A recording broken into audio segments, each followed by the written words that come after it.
সাইয়েদনা ইব্রাহিম বললেন রব্বি আল্লাযী ইউহয়ী ওয়া ইউমীত, আমি এমন রবের ইবাদত করি যিনি জীবন দেন, যিনি মৃত্যু দেন। নমরুদ বলে তাই নাকি?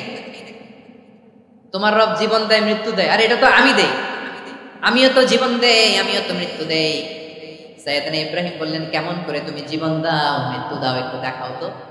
নমরুদ জেলখানা থেকে দুজন কয়েদিকে ডেকে আনলো, কয়েদি এনে অর্ডার করলো একটাকে এখনই শিরোচ্ছেদ, হেড অফ, ডেথ পেনাল্টি, মৃত্যুদণ্ড দেয়া হলো, ফিনকি দিয়ে রক্ত বের।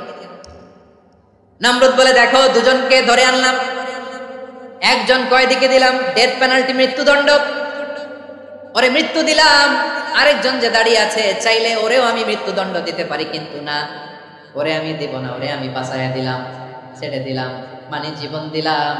দেখো ইব্রাহিম তোমার চোখের সামনে একজন যে মৃত্যু দিলাম, আরেকজন যে জীবন দিলাম। আপাত দৃষ্টিতে তাই তো, একজন রে তো জীবন দিল, আরেকজন রে মৃত্যু দিল।